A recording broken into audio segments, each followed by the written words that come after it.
Saying Guilty Gear Strive Season 4 had a rocky start would be kind of an understatement. Bugs abound, questionable balance changes, seemingly a mismatch between the developer's intentions and the game we got has left players generally confused, and honestly, many upset. Recognizing this issue, Arc System Works worked quickly to get an emergency patch out in the middle of December, and yet some people are still not satisfied with the current state of Guilty Gear Strive. So now that I've had a bunch of time on this patch, I really wanted to share my thoughts. And what I want to talk about specifically is what the developers actually did in this patch, why people are mad about the patch, and finally just how I feel about the patch in general. So first off though, we have to see what was wrong with Season 4. What were people complaining about so much that had to be fixed? So most players of the game would probably point to 3 things. First off, bugs. The patch just felt kind of rushed to a lot of people, with a bunch of changes not feeling like they worked as intended. Second, the damage. The damage in Guilty Gear Strive is high, has been a running meme since this game's inception. But players were kind of confused this time because the developers pretty specifically stated that they were intending on reducing the damage, even going as far as upping everyone's HP. 2 different degrees to be fair, but life totals are up. And along with that, the most common change that characters got in this patch is certain moves got their damage increased.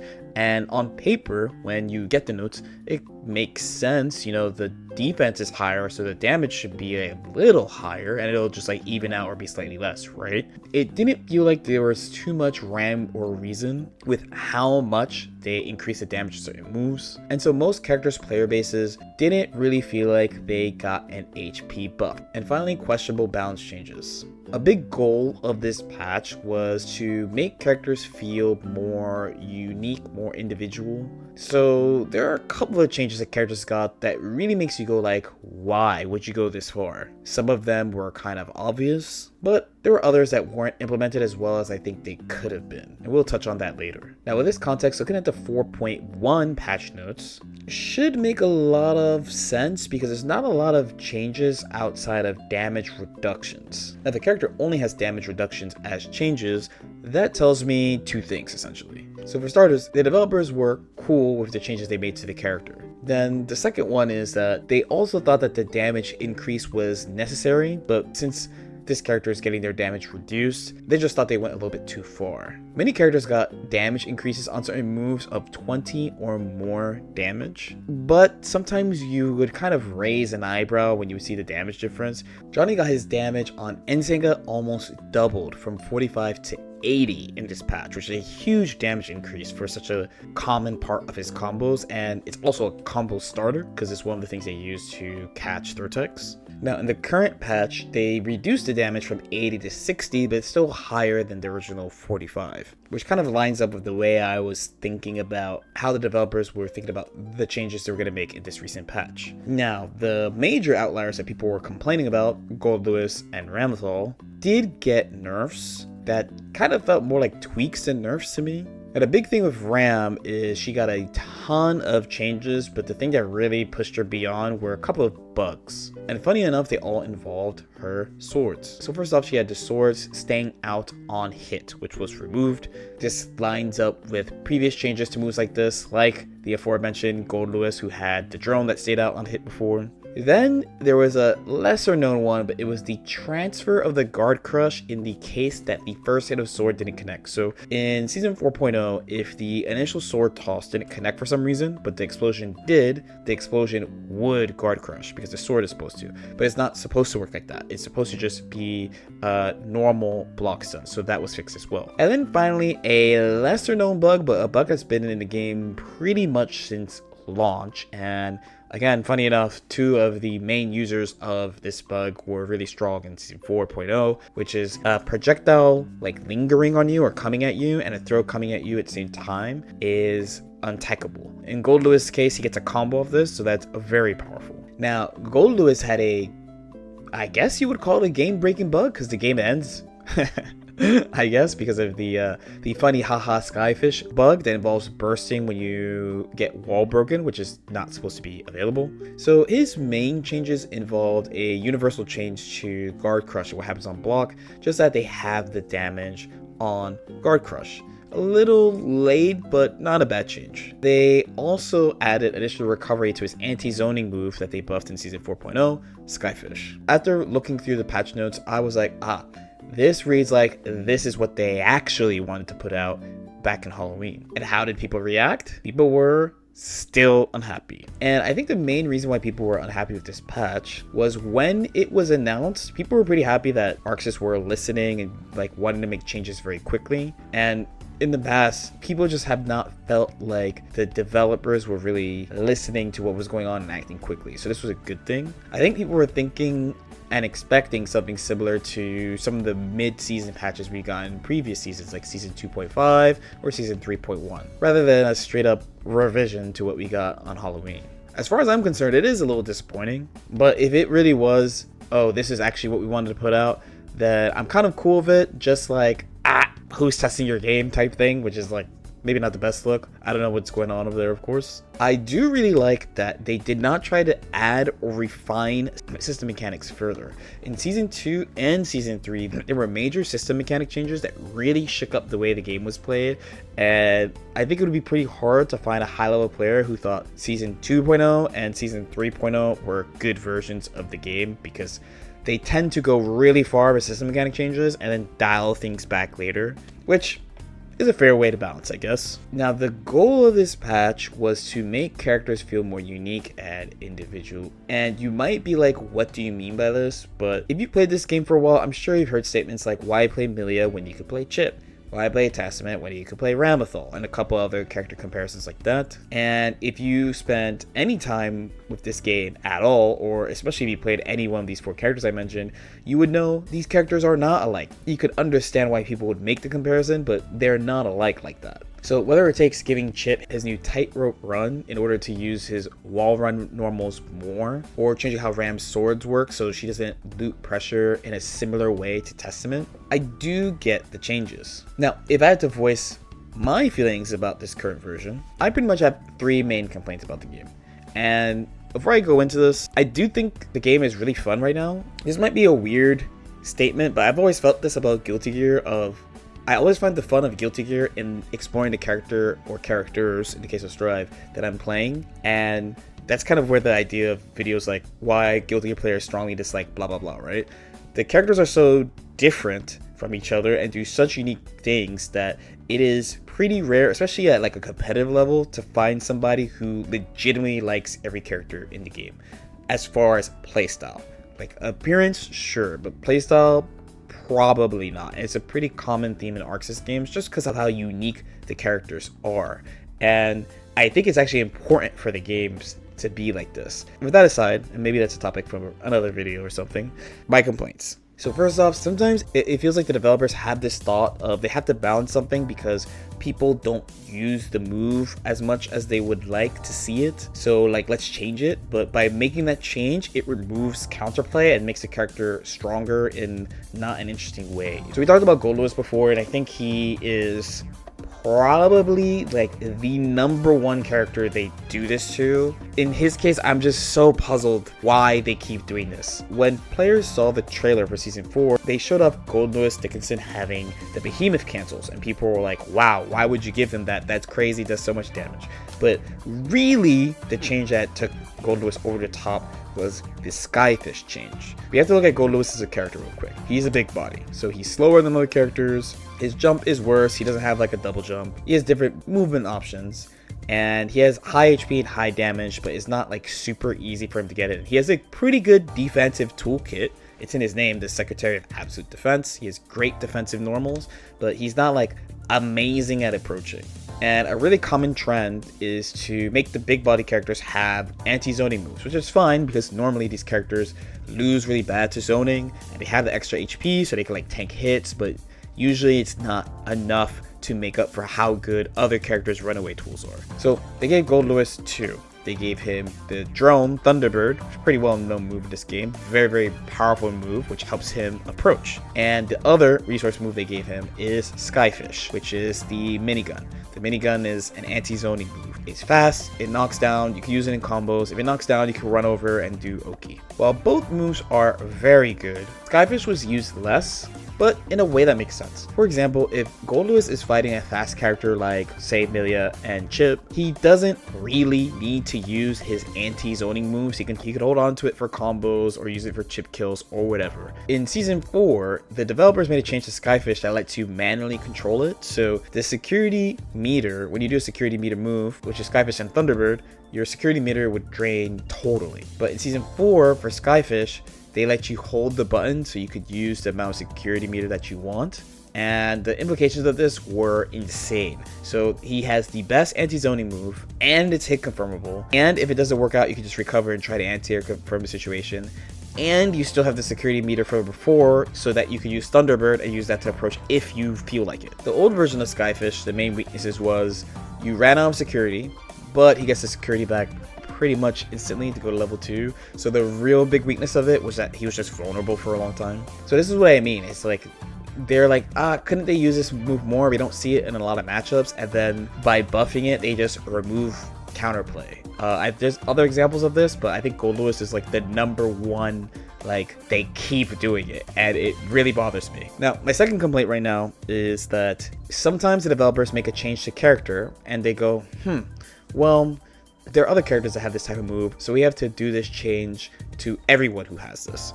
Most of the time, it's a good idea that makes sense. So for example, back in Season 2, a lot of special moves that had follow-ups were medium counter hits. So there were characters like Chip and Soul who would use either, in Chip's case, his Rekka 1, and in Soul's case, the first hit of Bandit Revolver, and if it's a medium counter hit, you get big reward. They ended up nerfing it with everybody. They not only nerfed that, but they also nerfed the follow-up counter hit as well. This is a pretty fair change. The only character who has a follow-up special move that's counter hit right now is still Sin, but fine, that still makes him unique. Fine, you could have that. But most of the time, they do it in a way that can lead to let's say an extreme reaction from a character's player base. If I didn't clue you in enough, the obvious one would be the changes they made to DPRC in 3.2, where they nerfed every character for DP, so they couldn't do DP into spending 50 meter to make it safe. The trade-off is that they gave all the DPs throw protection, where when the game came out, so for like a couple of years, you could throw invincible moves. So the DPs only beat strikes, not throws. They nerfed the spending the resource for making it safe, but they give them throw protection. However, Baiken's parry loses the throw. She doesn't get throw protection, which of course makes sense, but then they give her nothing at all and also leave all her other weaknesses. Of course the player base is going to be really mad about that. And sure, fine, she got plenty of buffs in Season 4, she's in a great spot, but this point still affects her. A big weakness she had with her old parry was that her far parry was pretty weak. So to summarize it in a quick way, she didn't have enough frame advantage off the far parry, even though it was guard crush, to actually do something that was scary. So if you did a far parry to an opponent that was standing, they could just kind of do whatever. They had nothing to be afraid of if she didn't have 50 meter to enforce the plus frames.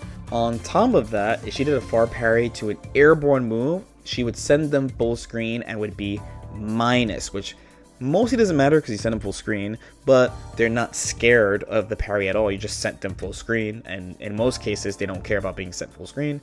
And if they were tethered, then now Baiken is stuck and your opponent is plus 11 and they just rush you down anyway. So the developers did a couple of clever changes to help out with this. So first off, they made the parry itself, the far parry, more advantageous, up from plus 11 to plus 15.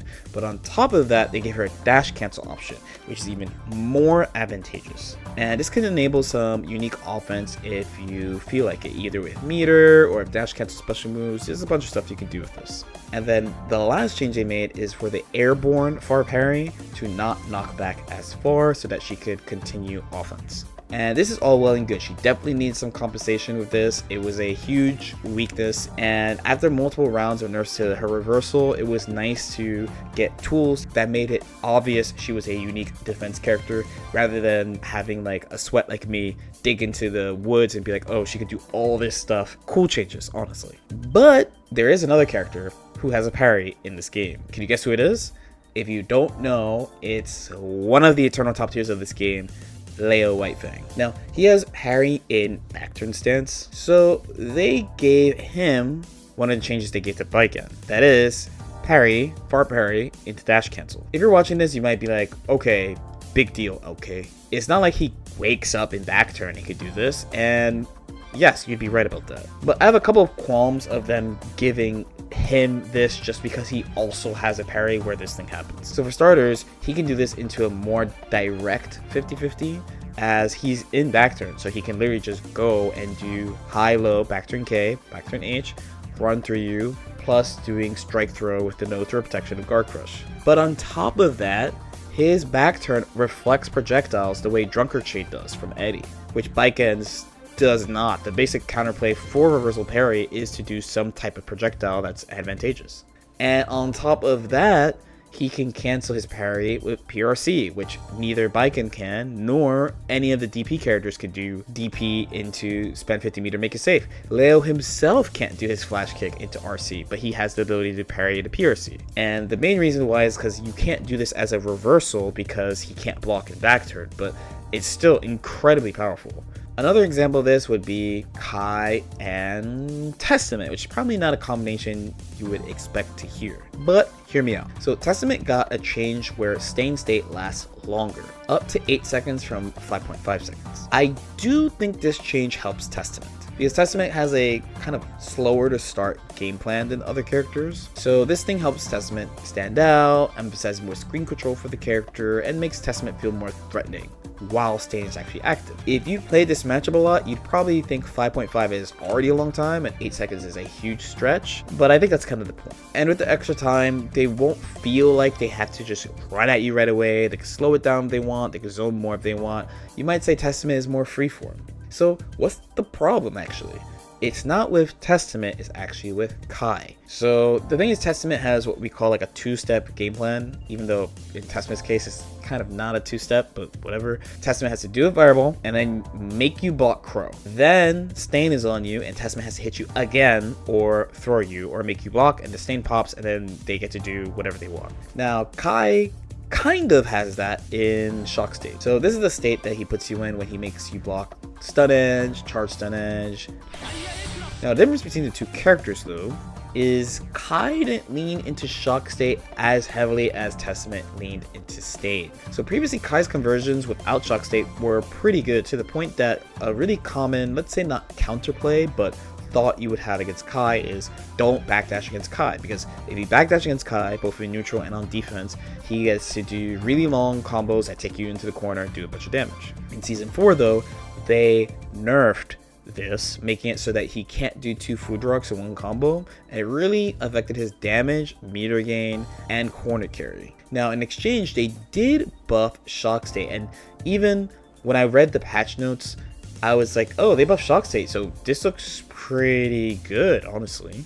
And there were definitely some haha funny moments, like him having the infinite and dragon stall, but there was a problem with it, and I'll give you a second to see if you can figure it out. Pause the video if you feel like it. If you guessed they didn't increase the amount of time on Shock State, so the buffs to combos and stuff in that state doesn't matter as much, you'd be correct. Now, it's problematic for his match flow because unlike Stain, when you strike somebody as Kai, I'm not gonna say nothing happens because the data on his electric moves do change on block and hit, but it's not as drastic as the Stain pop. So he kind of has to rush to get a meaningful hit or something to actually use the Shock State for something. The developers even went as far as letting Stain pop when Testament throws people, where a lot of high-level players saw this change for Testament. It was like, wow, that's crazy. Kai doesn't have this, which is fine. And I think the fear is that Shock State is too accessible, because there's no, you do a fireball and then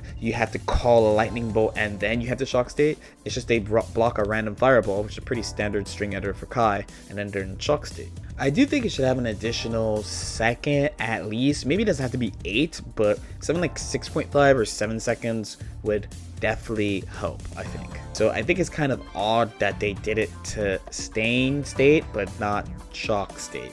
Finally, I find it odd that they're so meticulously careful with some characters' balance, and then there are other characters that always get compensation buffs when they get nerfs, so that nothing really happens to them. Nagoriyuki is a prime example of this. So his H normals got nerfed, his 5H, his 2H, his 6H all got nerfed so that he can't special cancel them anymore. 6H aside, 2H and 5H are extremely punishable on block, and 2H on whiff, 5H, it depends on your character. That being said though, in exchange, they got massive damage increases and guard crush on them. To be fair to Nago, the chip damage on these moves did get nerfed, but he was doing like B&B damage with like 4 or 5 blocked 5Hs, and with the way that air dashes are in this game, it's not easy to like sneak in an air dash over moves like his 5H, so he could use it pretty safely from a long distance to just build meter and do chip damage to you. Before I say who I'm going to talk about, I am an eternal hater, trust,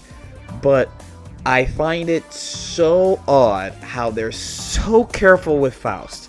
They're so careful with Faust. I do think Faust would literally ruin the game if he was the best character, but they're so meticulously careful with not letting this happen to Faust. But then like characters like Nago get compensation buffs, Leo got backdash on his back turn, has invincibility now, and then he has sliding momentum in back turn, which makes his pressure better and neutral better, and he has the same parry buff as Baiken does for whatever reason. I know a lot of people are like talking about like damage things that don't make sense, but like this one has puzzled me for a while. I feel it even more in season 4 than like let's say season 3, because the main thing about season 3 was just the implementation of the burst mechanics.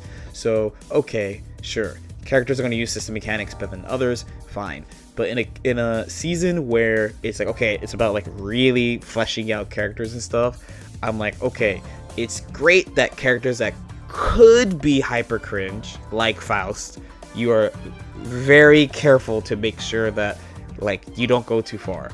But then for characters that have been top tier forever, or like another one is Ram, like why does Ram have Baiken's jump H but juiced? It doesn't make it doesn't make sense to me. But yeah. So I had a script for this whole thing, and once I got here I was like, that's it. That's the end of the video. Let me know what you guys think. I will repeat, I am having a lot of fun playing the game right now. Baiken is very fun right now, and playing all the characters I've been playing, like Abba, has also been really fun. But I wonder what they're going to do with the actual true mid-season balance patch. As usual, if you have any questions or comments, definitely feel free to leave them in the comment section below. I am on Patreon now. I redid Patreon. I simplified it, and I'll be doing both certain videos I'll release early there first, and then also let you know what I'm working on. I'm cooking a bunch of stuff in Q1 plus monthly videos that are exclusive to Patreon. They're all going to be there. There's more details over there. Check that out. If you're interested in guilty gear coaching, I do that on Medify at medify.gg/LordKnight. I stream on most days at twitch.tv/LordKnight. That's where we hang out, practice, talk about the game, do LK Chronicles, which is my second YouTube channel. So check that out as well. Like and subscribe if you guys feel like it, and I'll see y'all next time. Peace out.